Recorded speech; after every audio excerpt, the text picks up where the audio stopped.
born January 1941 in Kingfisher County. I was born at Lane Bull allotment, northwest of Kingfisher. And that time of the year, all the Cheyennes in that community used to make camps out there because there was plentiful wood and game such as deer, cottontails, jackrabbits, and food. So different families had teepees and box tents, and that's where my mother gave birth.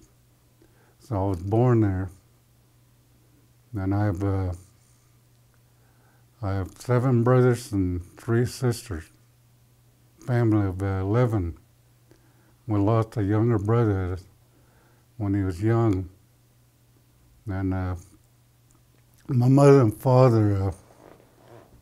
My mother was maiden name was Turtle. My father's name was James Black Bear White Eagle, and he was from Fonda community east of Sealing, and I attended schools there in Kingfisher. It was difficult when I first went to school because we only knew the Cheyenne language, and to be put in a school system is difficult to comprehend. What they were saying. Yeah, my parents, they explained to us that they went through a severe punishment in boarding schools, how they were punished for speaking Cheyenne, how they were carted off to Colony and Caddo Spring, that their hair was cut, and they were given uniform and taught how to march to churches. And so they said, well, it's important you learn the English language because, it's Viho, that's what he expects from you, with white man. Well, the language itself wasn't taken away, it was just based on my parents' experience being punished for speaking Cheyenne. They wanted us to avoid being punished. So they always told us that it was important for us to learn, about the white ways in order to, survive. So I attended school there and graduated. I was the first one to graduate in our family. And my parents, they were really, it was an overwhelming experience to see his son, graduate. And so after graduation, I went military. And after military, I came back home and had my battle for the alcohol and drugs. And I had an attitude problem. And I had a racial problem as far as me, viewing the white community. The white community was one that caused all this suffering on our people. And when I was stationed in Fort Jackson, South Carolina, and in Fort Bragg, North Carolina, I've seen a form of the discrimination, prejudice towards the black race, and I was caught up in that cycle. And a lot of times I couldn't go in public restaurants, waiting stations for buses. And I was told to sit in the back. So I told you, I had to explain myself to these people that I wasn't black, I was American Indian. And they told me that it didn't make any difference because my skin was dark. So it was kind of a bitter experience, and now I understand, how our black brothers, kind of life they experience. And so after I got out of service, then I traveled, went to school for 2 years in Los Angeles, and a place called National Schools of California. It was right adjacent to Southern Cal, and I was doing real good. And so I ran into tribal members, Cheyenne tribe, and they told me about where all the Indians, always go and socialize. So they said, "Why don't you come down with us?" So I went down to a place they called Columbine on 3rd and Main in Los Angeles. 3rd and Main is what you call Skid Row. And that's where all different tribes gathered to socialize. So I was dismissed from the school, and it was my fault for not, attending the school classes. So I found myself no relatives in the area, no community, and started living on Skid Row, robbing people, stealing, anything to support my habit. I got to a point where I felt like, there was nothing to live for. There was no purpose. And one night I tried to commit suicide 3 times. First effort was to walk across Harbor Freeway, which is 11 lane, and I made it across, no incident. Then my second thought was to find a tall building and to go out at the edge of this building and throw myself off. So I found a tall building on Wilshire Boulevard, and I made my way to the edge of on the roof, and I threw myself off, and I went down 3 stories high and hit on top of a canopy, and I bounced off and I hit on a car, then on a street, and I knocked the wind out of myself and didn't break anything. So I was frustrated. So I thought, well, I'll go to Griffith Park and let, those people do me in, because that's where all the, thugs, all the drugs.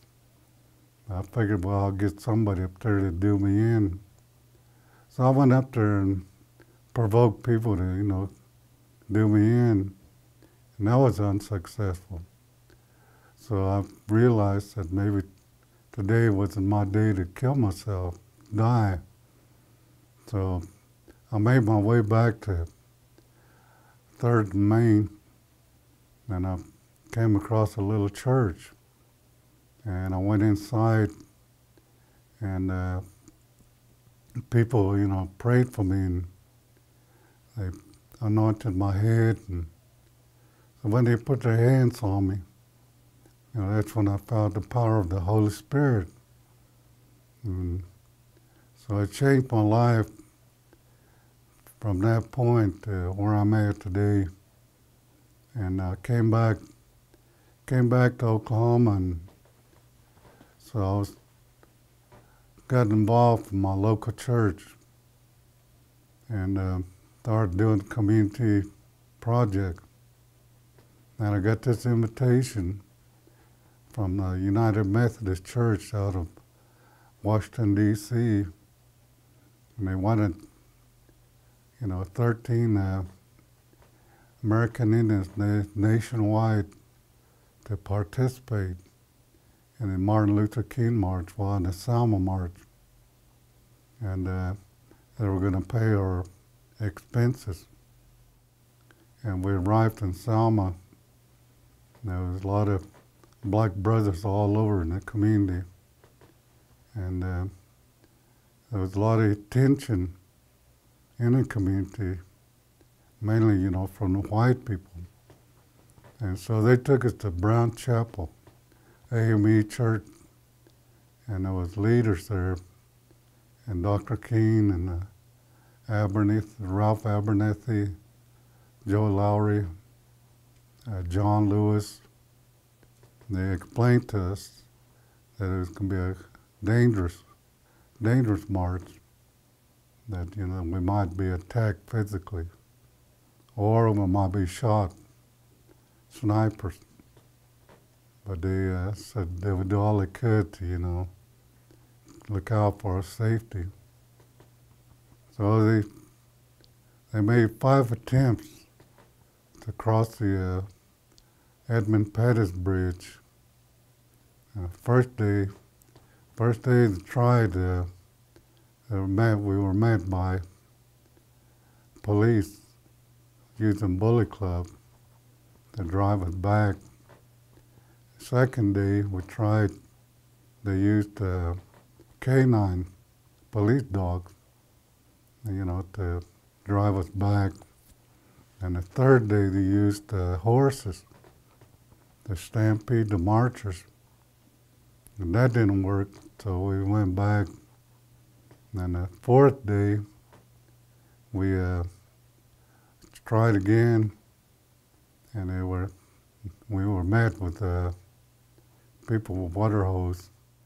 The water hose were really powerful, it knocked people down, and they couldn't go forward. So everybody was getting upset about it, and we had a lot of young people that were wanting to take action physically. And Dr. King, he kept stressing that this was a nonviolent march. And Robert Kennedy issued this injunction against the police and against the state police and local officers.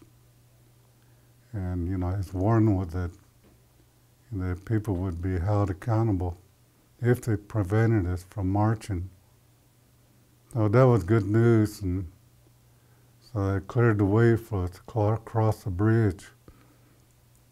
And once we made the bridge crossing, and we were told that we had 47 miles to march, that we would march 10 miles each day.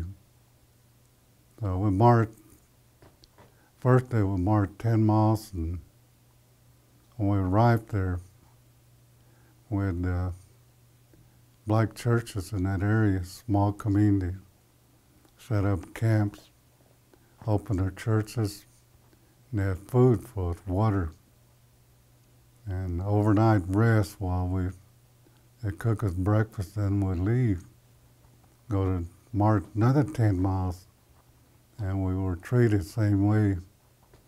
And the third stop, that night we were all sitting around. There was an announcement that there was going to be a little concert put on to entertain us. And we were all sitting around. The first one that performed was Tony Bennett. And when Tony Bennett finished, and the Temptations came out, and then the third group was Impression. And Dr. King requested one song, and the song was People Get Ready. And so, that song is really special. And we have workshop to do after the march. Workshops and registering people to vote. So I took advantage going to all these workshops before I left, come back to Oklahoma. And American Indian wasn't made citizens until 1924, which means that they never had no civil rights or, constitutional rights to fall on. The rights they had was a treaty right. And those treaties were made and they were broken because Congress, found that these treaties weren't binding. The Indians can't do anything. So we'll just, keep pacifying them that this can be better, better. Now, I guess that's where I learned a lot through education, all these, wrongdoing. It could make one bitter, but it also can motivate and it can inspire. And I think of my education, I've been able to utilize that in so many ways, positively. And even when I was on the business committee, having developed a tribal burial, we came up with a smoke shop, came up with a car tag program, and won a lawsuit involving oil and gas. And I learned a lot when I was on the business committee through the federal court. And I used to sit in on all the cases that were being sued. And that was my classroom. I testified before Congress, and at that time was trying to get more money for education. So I ran into some people that were there representing tribal colleges.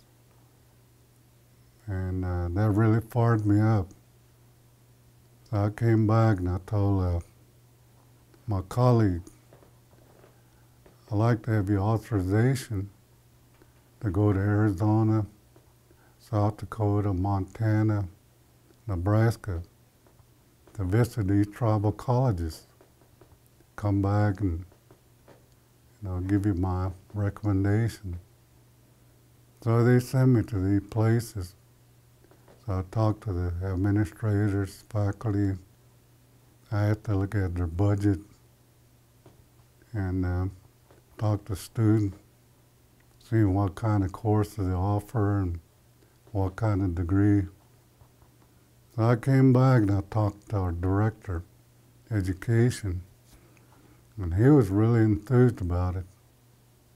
I told him, well, why don't we seek funding, for the Concho boarding school to upgrade and get this college going. So my colleagues were more concerned about bingo. They wanted to use this gymnasium to have their own bingo hall.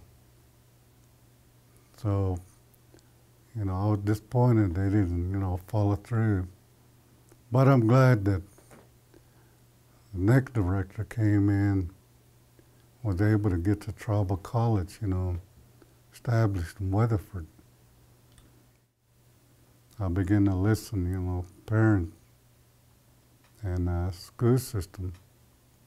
We had a high rate of dropout. A lot of our students were dropping out. And the absentee was very high. I went and paid a visit with the superintendent of schools. And I expressed to him my concern that I wanted to help the school out, being a former teacher. So he was glad that I came. So he told me that he would like to see, something positive. So I asked him about, about their funding. And I learned about the Impact Aid program, about JOM, Title IV, Chapter 1, Hot Lunch program.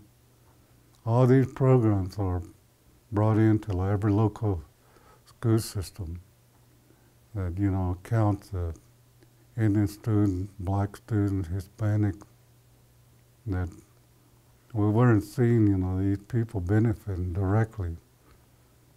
So I told the superintendent that one way we can resolve the dropout rate and retention. It's hard to create position. So we developed a position as a attendant counselor, and we hired a local Indian to be our attendant counselor. And their role was to be a liaison between the school and with the parent, student. And then Everett Yellowman, who was my uncle, he was our counselor. And Everett, he was concerned the same way. We told Everett that it was a new position, that, whatever ideals he had, and would support him. So one of the things that he said was create an Indian club to get all the students, to come together and, talk about their feelings and to participate in school activities and to sponsor assemblies and talk about the culture. Then we had some spring conferences there at the school. Then I told the school board, the superintendent, that we needed to have facilities to hold dances to raise money. And Everett Yellowman, one of the things that he found that should include was to have eye examination from kids from 1st to 6th grade, and those for hearing tests. See if that was part of the problem. And so we contacted a local optometrist and all Indian Health to do the hearing test. We found out that there was a need for these students to have glasses, and 3 kids needed hearing aids. So we didn't have much money in the group budget. So Everett, he suggested that we have a dance, what we call a benefit dance. So we had benefit dance, and all the communities around us all came out to support our effort. And we made over $2,000. So we scheduled this glasses to be received from this local optometrist. And we begin to see the grades improve, more participation from the student. And so now we got Indians and blacks hired as teachers, coaches. And we got 2 blacks on the school board. Today we'll have 1 Indian on the school board. So that's been my involvement with Watonga. Well, there's still people in the communities that are, creating and doing things. As long as we have people like that, and I've always said that the church should be a driving force. Church should be a vehicle. That the church can't sit back and just pray. Praying is good, but it's not enough. We have to exercise while we preach. And I think that with, much learning experience, training for the ministry, and I guess my greatest teachers were Gandhi, Martin Luther King, Jesus Christ. Now when I look at some of our Indian heroes, I think about Chief Joseph, think about Geronimo, think about Black Kettle, White Antelope, and I'm part of those people. I had descendants killed in Sand Creek and Washita. So I'm still here, you know, their blood flows through my blood vein. And, you know, long as I know that, you know, I'm still struggling because my forefathers were struggling, that I'm going to pass this on to my children.